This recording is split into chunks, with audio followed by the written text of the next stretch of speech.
மீனராசி நேயர்களுக்கு இந்த வாரம் எப்படி இருக்குன்னு பார்க்கலாம். பொதுவாகவே மீனராசி நேயர்களுக்கு மனதில் சஞ்சலங்கள் ஏற்படும் வாரமாக அமைகிறது.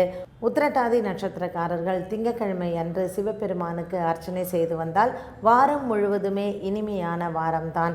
செவ்வாய்க்கிழமை அன்று பூரட்டாதி நட்சத்திரக்காரர்கள் முருகப்பெருமானுக்கு அர்ச்சனை செய்து வந்தால் உங்களுடைய உடன் பிறந்தவர்களுடன் இருக்கக்கூடிய மனக்கசப்புகள் விலகி சொத்து சம்பந்தமான தகராறுகள் ஏதாவது இருந்தால் அது ஒரு நல்ல சுமூகமான முடிவிற்கு வரும் வாரமாக அமைகிறது. பெண்களுக்கு பொதுவாக ஒரு மகத்தான வாரமாக இருக்கிறது. ரேவதி நட்சத்திரத்தில் பிறந்த பெண்களுக்கு பிறந்த வீட்டால் நன்மைகள் ஏற்படும். பொன் பொருள் சேரும் வாரமாக அமைகிறது. எதிர்பார்க்காமலேயே பெண்களுக்கு பிறந்த வீட்டால் நன்மைகள் ஏற்படும் வாரமாக மீனராசி நேயர்களுக்கு இந்த வாரம் அமைகிறது.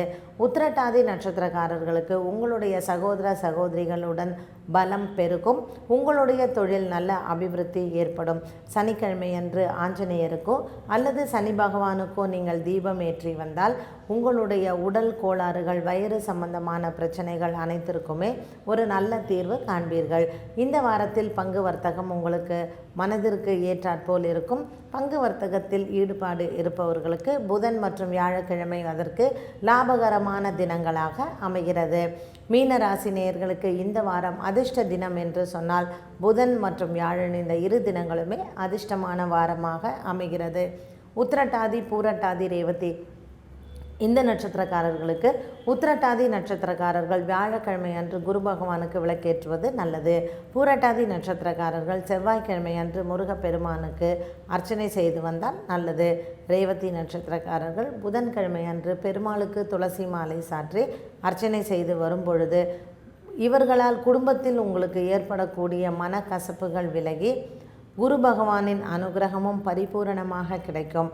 பொதுவாக மீனராசி நேயர்களுக்கு 8ல் இருக்கக்கூடிய சனி பகவான் உங்களுடைய குடும்பத்தாருடன் சிறு சிறு மனக்கசப்புகளை ஏற்படுத்தி கொடுப்பார். குரு பகவான் உங்களுடைய உடல் ஆரோக்கியத்தையும் மற்றும் உங்களுடைய உறவினர்களிடத்தில் இருக்கக்கூடிய அன்பை பெருக்கவும் குரு பகவான் உறுதுணையாக இருக்கிறார். இதனால் மீனராசி நேயர்கள் பொதுவாகவே உங்களுடைய உறவினர்களிடம் உறவுகள் பலப்படுவதற்கும் உங்களுடைய தொழில் மற்றும் குடும்பத்தில் ஒற்றுமை நிலவுவதற்கும் சனி பகவானுக்கும் குரு பகவானுக்கும் பரிகாரம் செய்து கொள்வது நல்லது.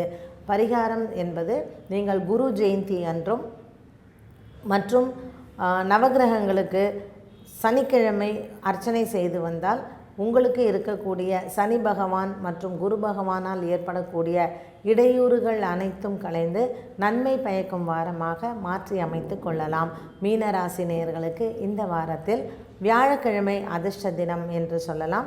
பொதுவாகவே மீனராசி நேயர்களுக்கு மனதிற்கு ஒரு சந்தோஷமான வாரமாகத்தான் இந்த வாரம் அமைகிறது. பங்கு வர்த்தகமும் உங்களுக்கு நன்மையை கொடுக்கும். பொதுவாக மீனராசி நேயர்கள் இந்த வாரத்தில் உறவினர்களின் வருகையால் மிகுந்த சந்தோஷமான வாரமாக மாற்றி அமைத்து கொள்ளலாம்.